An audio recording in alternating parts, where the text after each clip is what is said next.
Eto na nga mga chong, marami tayong PBA updates. Good news para sa Barangay Ginebra. Barangay Ginebra new import Tony Bishop, maganda agad ang ipinapakita sa kanilang team practice. Ngayong araw nga mga chong, Lunes, ay nakumpleto na sa wakas yung team practice ng Barangay Ginebra.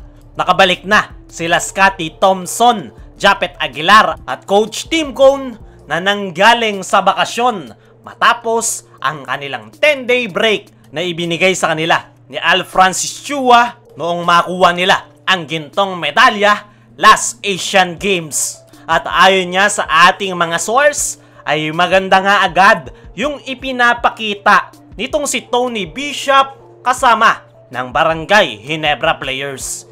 Agad nga itong nakapag-adjust sa laro ng kanyang bagong teammates. Nakatulong nga kay Tony Bishop noong makalaban niya ang Barangay Ginebra sa finals. Umabot nga ng Game 6, kaya naman alam na rin ni Tony Bishop kung paano ang laro ng kanyang mga teammates. Lalong-lalo na si Christian Stanahardinger na nakabantayan niya at nagpahirap sa kanya. Sa ngayon nga mga chong ay mukhang masaya itong si Tony Bishop na napunta siya ng Barangay Ginebra at mukhang ramdam niya nga na mas malaki ang tsansa niya na makakuha ng kampyonato sa Barangay Ginebra dahil solid nga yung kanilang lineup. Kung hindi nga nahihirapan itong si Tony Bishop sa pag-a-adjust sa kanyang mga bagong teammates, ay hindi rin nahihirapan ang Barangay Ginebra sa pag-adjust kasama nitong si Tony Bishop dahil alam nga nila kung ano ang laro ng nasabing import. Lalong-lalo na ni Coach Tim Cone dahil in-scout nila ito noong makalaban sa finals. Kaya pagdating sa adjustment ay hindi yan magiging problema ng Barangay Ginebra. At yan panigurado yung isa sa dahilan kung bakit talaga nila kinuha itong si Tony Bishop dahil kulang na nga sila sa panahon para kumuha ng panibagong import. Kaya naman sa team practice ng Barangay Ginebra ay smooth na nga agad ang flow ng kanilang opensa.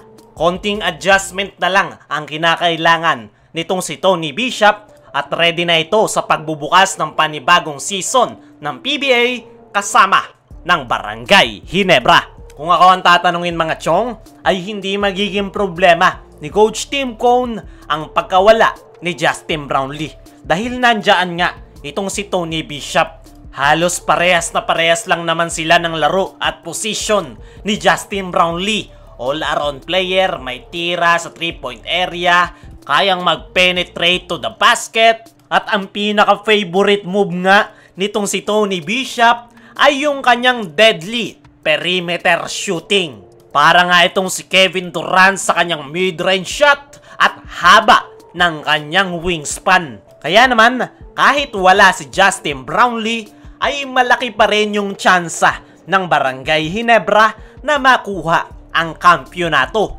Kung matatandaan nyo, ay nadala ni Tony Bishop ang Meralco Bolts sa finals. Talagang kinapos lang siya kontra sa Barangay Ginebra.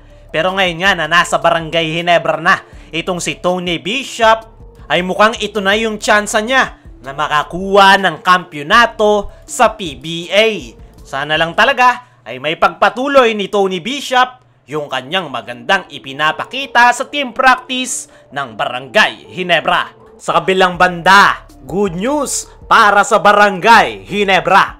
Ito nga Barangay Ginebra mga chong, ang isa sa pinaka-inaabangan na kupunan sa paparating na panibagong season ng PBA. Kakaibang Barangay Ginebra nga ang makikita natin dahil sa mga bagong nadagdag sa kanilang koponan. At ang pinakamalaking pagbabagong nangyari ay ang pagkawala ni Justin Brownlee. At ang papalit sa kanya ay itong former Meralco Bolts import na si Tony Bishop. Ngayong araw nga mga chong, nagsimula na yung full team practice ng Barangay Ginebra. At ang magandang balita nga mga chong ay healthy ang lahat ng mga players except kay Jeremiah Gray na hanggang sa ngayon ay hindi pa rin nakakasama sa kanilang team practice dahil tuloy-tuloy pa rin ang kanyang rehab.